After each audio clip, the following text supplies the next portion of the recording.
Ну что, друзья, начнем наш мастер-класс с обзора материалов, которые нам будут необходимы. Первое – это холст.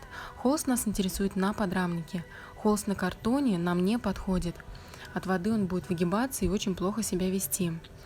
Пожалуйста, проверяйте, чтобы ваш холст был без вмятин, чтобы он был хорошо натянут. Нас интересует или уже загрунтованный акриловым грунтом холст, или если вы будете покупать незагрунтованный холст, вам нужно будет приобрести акриловый грунт и загрунтовать холст самостоятельно, а также просушить его перед началом работ. По поводу форматов. Не берите большие форматы холстов, возьмите 20 на 30, 30 на 30 сантиметров. Это идеальный формат для первой работы. Мой холст как раз 20 на 30 сантиметров. Следующее. Защита стола. Пожалуйста, защитите ваше рабочее место пленкой, клеенкой или клеенчатой скатертью. Бумага, газета сюда не подходит. Она не спасет от краски, и все будет испачкано. Также, пожалуйста, обратите внимание на одежду, в которую вы будете рисовать. Что еще нам понадобится? Это пластиковые ножи, или ложки, или вилки.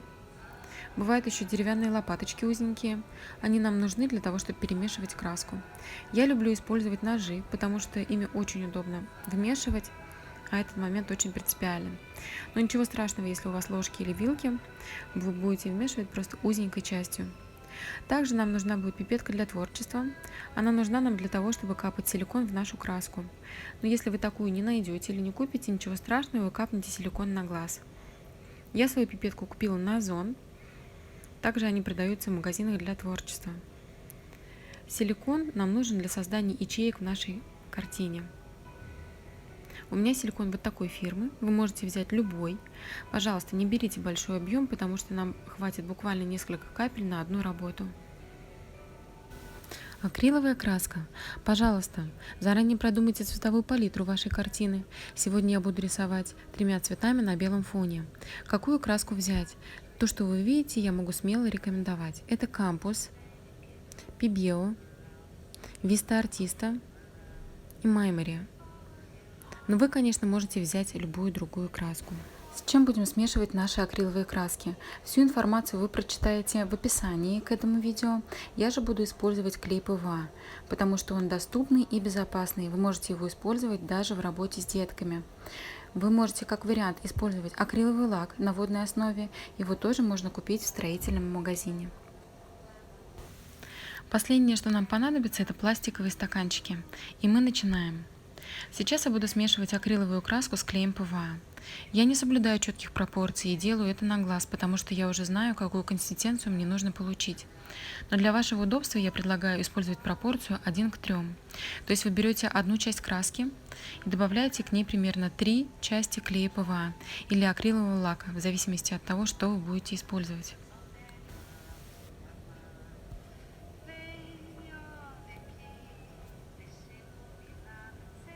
Обратите внимание, то, что клей ПВА и акриловый лак белесого или мутного цвета.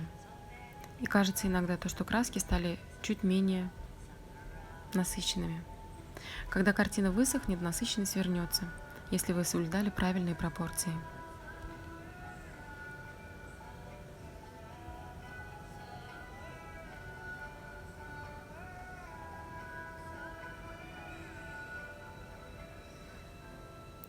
Пожалуйста, вымешивайте краски очень хорошо, консистенция должна быть однородной.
Для того, чтобы получить нужный цвет, я смешиваю несколько цветов.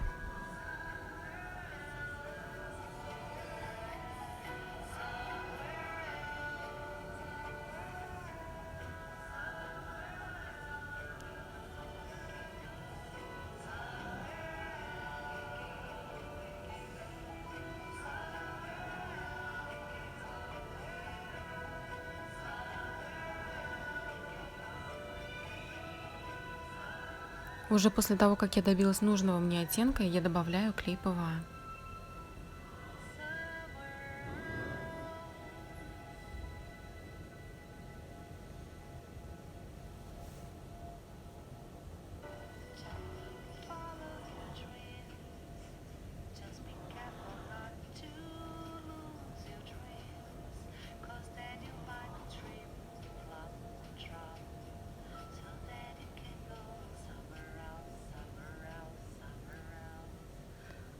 Поскольку в своей картине я буду использовать достаточно много белого цвета,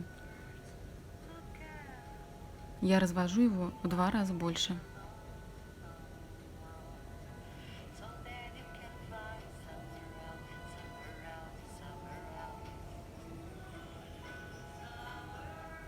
Ну все, наши цвета готовы. Сейчас я буду добавлять воды. И здесь очень важный момент. Не ориентируйтесь на то, сколько добавляю воды я, потому что клей ПВА бывает очень разный. Он бывает более жидкий или более густой.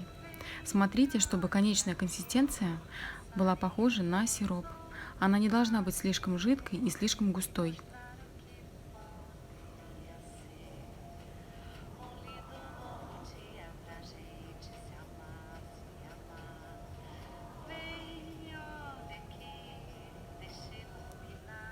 Акриловый лак, как правило, бывает более жидкий, и туда требуется добавлять гораздо меньше воды.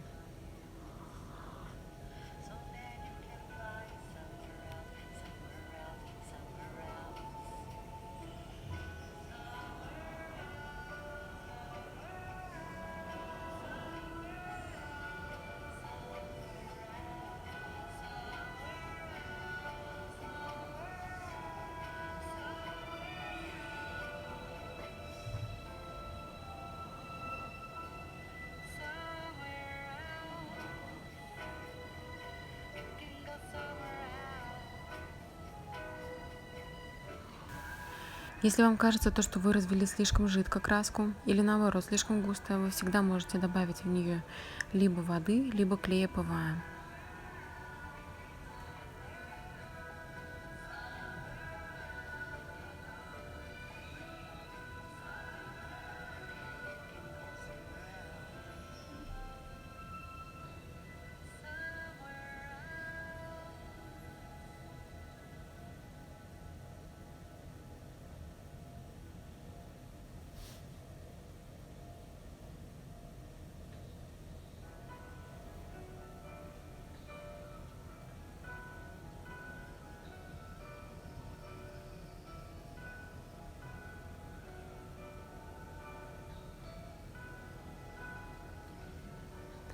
Здесь я заметила то, что краска стала слишком жидкая, и сейчас я добавлю к ней еще клея.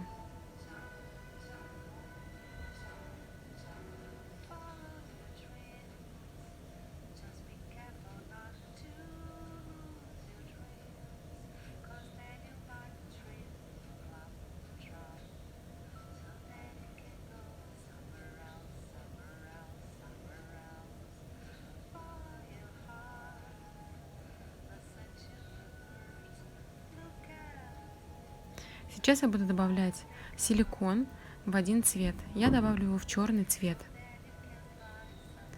Буквально 8-9 капелек.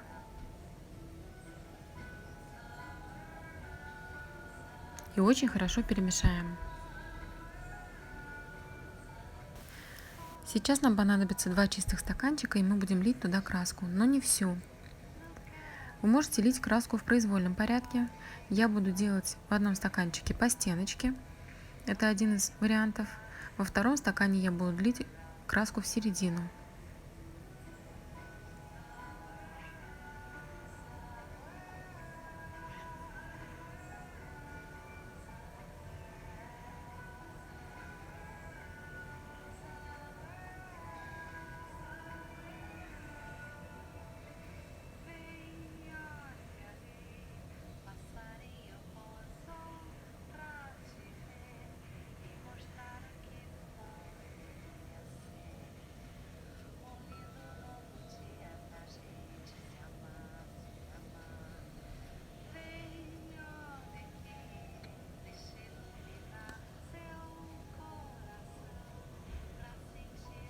Ну вот у нас и готовы 2 стаканчика. В них одинаковый объем. Мы будем сейчас работать с холстом. Я буду переворачивать стаканчик на холст 2 способами. Первый – это закрыть холстом стаканчик и перевернуть его. Второй – просто перевернуть стакан на холст очень быстро.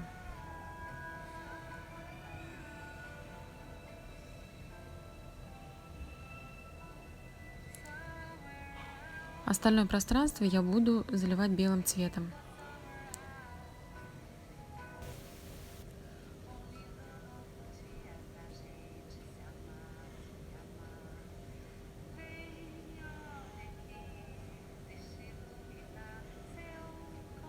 Не открывайте стаканчики слишком рано. Краска должна успеть стечь вниз. Хорошенько промазывайте бока холста. Можете делать это прямо пальцами.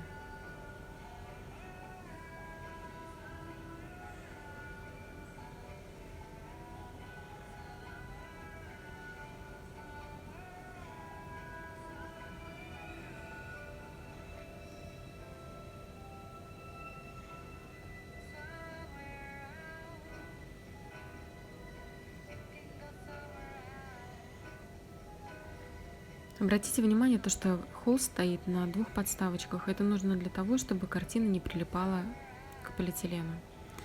Ну а теперь самая приятная часть. Открываем наши стаканчики.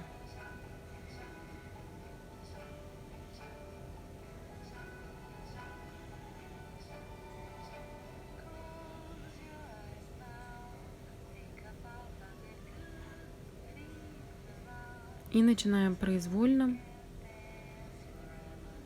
шатать и наклонять ее в разные стороны, создавая при этом свой рисунок. Вот эти ячейки как раз и появились у нас благодаря силикону, который мы добавили, в моем случае, в черный цвет. Чем лучше вы вымешиваете силикон с краской, тем меньше и мельче у вас будут ячейки.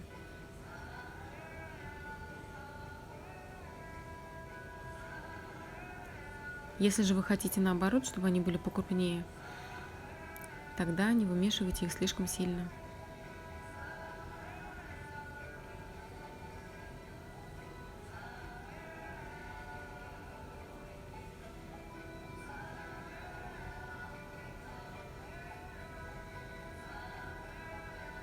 И не забывайте, пожалуйста, то, что вам не обязательно делать все в точности, как сделала это я. Вы можете перевернуть 1 стаканчик, можете перевернуть 3 стаканчика, можете взять больше белого цвета или наоборот меньше. Все зависит только от вашего желания. Ну все, наша картина готова. Я желаю вам успешного творчества.